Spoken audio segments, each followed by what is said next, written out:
Hey, now for me, I'll be extremely shocked, especially if the person is really good in their study. Oh, you already know who it is. It's your boy Asha. We're back at it again. Another banger. And I'm new one, guys, as you can see. Tell them what it is. Yeah, nguthafi guys, and we are here back ku-community sizokhuluma nge-issues zani kanje. We're talking about teenage pregnancy. Yes, teenage pregnancy and ukuthi khona zi-affecta njani intanga zona ngokwazo. Also labazali sizababuza here and there ukuthi what do they have to say ngomntana wesikolo obuye sezithole and all. But currently main focus yethu sifuna ukufocusa on pupils at school. Yeah, so you might approach, a school kid, one or two. So stay tuned. And babe begqoke lama-uniform futhi. Yabo? Sengihamba Fine, let's go. Asama.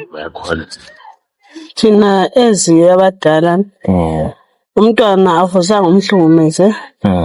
First of all ufisa ubuza ukuthi sisingusikabani ungamharasi.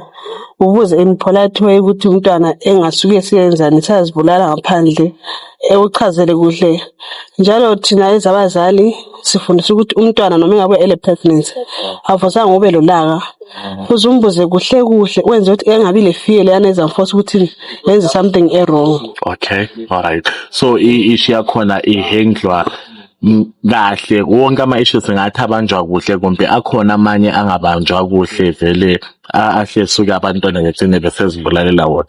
Abanye abazali abakwanisa ukukhuluma kuhle labantwana. Omunye vele uyabe umzali wani urafu futhi umntwana akwanisa ukucommunicate nomzali wakhe endlini. Yabe mesaba noma engazama ukuthi omakhelwane bembona ukuthi umntwana khona vele basazi ukuthi lwana umuntu kavele kangeneki. Umntwana eze choose ukuthi ngona ngizibulala kawani kuphela lokho. But abazali for issue leyo at the end isuke bathwale senzima because umntwana lona bokhayelisa ilusase ngconana.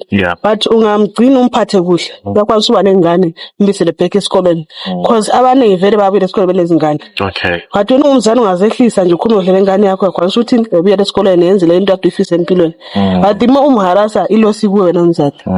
So lapha singathi wrong ngubani okwenza umntwana egcine ezithwala. Most of the time with abazali. Oh, interesting. Because asila bond labantwana bethu. Okay. Uthi umntwana ekwazi ukutshela ukuthi mama into enje ngiyenza njani. But the more ingela friendship la vele ngeke nje next. Alright, hayi ngiyabonga sure. For me, I'll be extremely shocked, especially if the person is really good in their studies. And I think the best way to help those people would be like, go to the teachers, members of staff, especially those who prioritize guidance and counseling. Then sincedise from there ukuthi sibanceda njani abantu asebenjengayo inkazana lwana.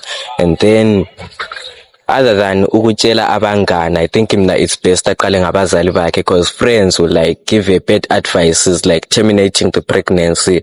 Not only that, also commit suicide due to bad influence yabangani bakhe. So I think it's best we go a channel from teachers, then we go to the parents. Yenzela ukuthi into le ibe solved in a extremely good way. Right, Joe, you already know who it is. It's your boy Asha. I'm out here. Dala lapha. Dala, how are you?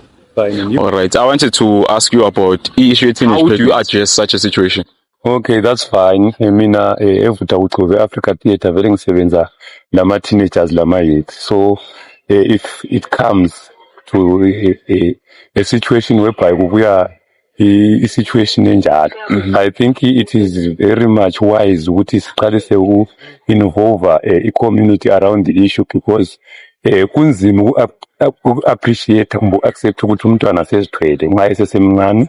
We work maybe lama CPCs asesigabeni child protection committees zibona ukuthi sincedisana njani ukuthi umntwana lo maybe ahanjiswe ku-therapy ahanjiswe esibhedlela bese kusithi laye lowo muntu oyenze leso sigameko kukhulunywe laye kube sokukhulunywa labazali ukuthi bekwazi ukuthi bengambandlululi lowo mntwana. I think mbona ngani singabe sizamile khona ba. Okay, so there's also some situations where we find out ukuthi umntwana lo yabe sezithwele uyabe mithisele sengumuntu mebhukubo 40 45 emsebenzini ma umuntu ongumntwana teenager. Since you're saying you work with the youth mangabe ukuthi uthi ngithwele harassment am a teenager but umuntu ongumithisileyo umuntu omdala. How do you deal with that situation?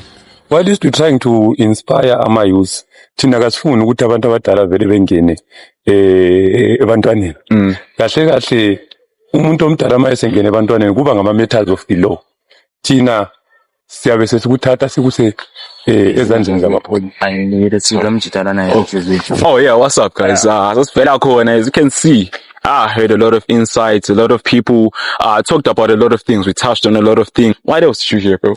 Hey, ngizwe i-insight from that dude okade egqokile for uthe kuma-teenage pregnancy laphiyana okuqakathekileyo ukuthi sinjani sekukhuluma labantu esikwaziyo ukuthi baphezulu ngenxa yokuthi sesaba ukukhuluma labadala bethu first cause singakhuluma labo as tragic singakhuluma labangani it's tragic again. Tragic, right? Like I already said. Well, guys, I won't take up too much of your time. Please, like, share, subscribe, tell a friend to tell a friend. We appreciate you. See you again on the next one. Let's get it.